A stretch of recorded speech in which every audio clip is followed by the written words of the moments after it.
In 1999, the United States was experiencing the longest economic expansion in its history. During his State of the Union address, President Bill Clinton declared the promise of the future was limitless. This area graph charts global mobile phone sales at the turn of the millennium. Notice how this single mass, representing Nokia, expands to swallow more than 40% of the entire market, dwarfing all of its competitors combined. When a company or a nation achieves this level of total saturation, the sheer momentum of high profits creates an illusion of invincibility. Record-breaking balance sheets make it incredibly difficult to see that the foundation is actually rotting. Management researcher Jim Collins discovered that institutions can be terminally ill on the inside while still projecting massive strength to the public. The decay sneaks up on you, hidden by the lingering cash flow of past victories. Collins diagnosed this decay as a predictable 5-stage disease. The irony is that the primary infection driving the collapse is almost always absolute success. By walking through this 5-stage autopsy, we can see exactly why ancient military empires and modern corporate monopolies die from the exact same structural infections. Stage 1 is hubris born of success. The historian Sir John Glubb identified a similar phase in the life cycle of nations, called the Age of Affluence.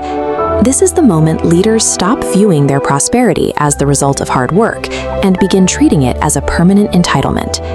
The ancient Greeks understood this intimately, defining hubris as a state where personal excess, self-indulgence, and arrogance entirely replace rational control and disciplined decision-making. Consider the Republic of Venice.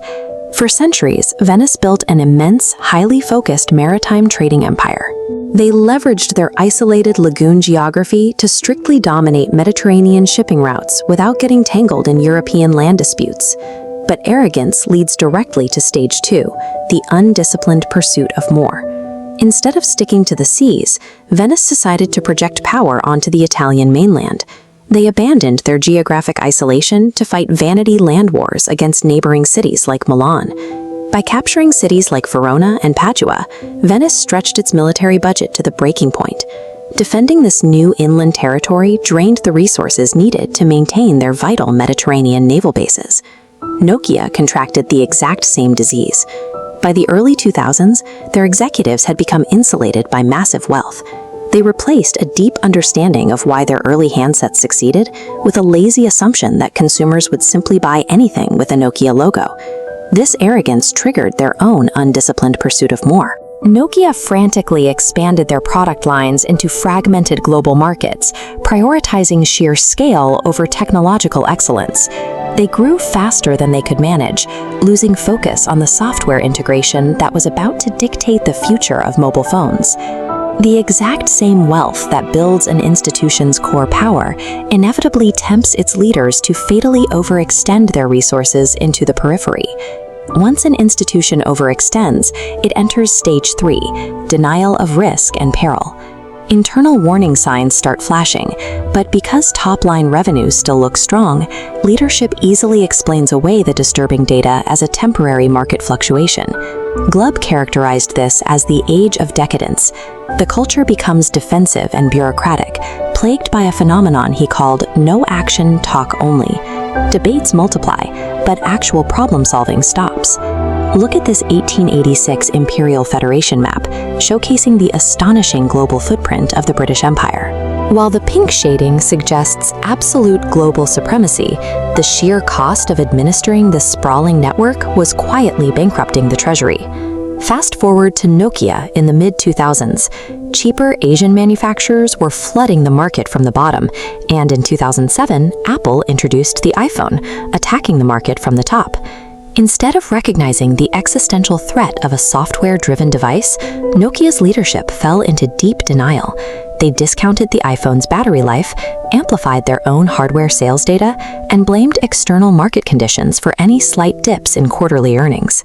Eventually, the risks multiply until the sharp decline becomes visible to everyone, forcing the institution into stage 4, grasping for salvation. Instead of returning to the disciplined creativity that made them great, panicked leaders reach for a charismatic savior or a sudden radical pivot. We see this when a financially exhausted British Empire tried desperately to rely on its dominions after 2 world wars. For Nokia, salvation looked like a sudden $7.2 billion mega deal to sell its handset division to Microsoft.